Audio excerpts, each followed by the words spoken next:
High, good morning সবাইকে। আমার আজ সকালে সব কাজ হয়ে গেছে। এখন দেব চান টান করে পুজোর থালা বাসন ধোবো, এগুলো ধোবো। ধোয়া হয়ে গেছে, ধুয়ে এখন যাব ফুল তুলতে। আমার সাথে আবার আমার জ্যাকিও সারাক্ষণ ঘুরতে থাকে। এখানে নিচে যে ফুলগুলো আছে নিচের ছাদে সেগুলো তুলবো, তুলে তারপরে যাব ওপরের ছাদে ফুল তুলতে।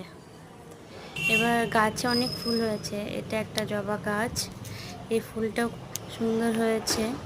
এবার এটা হচ্ছে টগর, তারপরে তোমার এই ফুলটা যে কি নাম ভুলে গেলাম আমি। এইগুলো তোলা হয়ে গেছে, এবার তুলবো এই ফুলগুলো। এগুলো একটু বেশি করেই তুলে রাখি আর কি, আমি পুজো দিই, বড় মার জন্য তুলে রাখি, সেটা আমি কালকেও বলেছিলাম। এগুলো তুলে তারপরে দেব পুজো নিচে নিয়ে গিয়ে।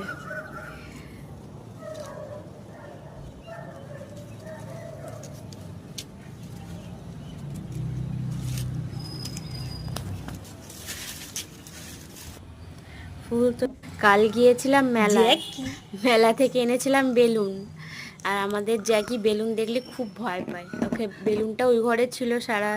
তারপর আবার নিয়ে এসেছি, ওকে দেখাচ্ছিলাম বেলুনটাকে, ভয়েও চোখের নিচে ঢুকে গেছে নিচে। এবার এখান থেকে বেরিয়ে এবার কি কোথায় যে গিয়ে লুকাবে ও সেটাই খুঁজে পাচ্ছে না, কোথায় গিয়ে লুকাবে। তারপর সোজা বাইরে একদম পুরো নিচে চলে গেছে ভয়ে। গেটটা লাগানো ছিল না, খোলা ছিল, নিচে চলে গেছে।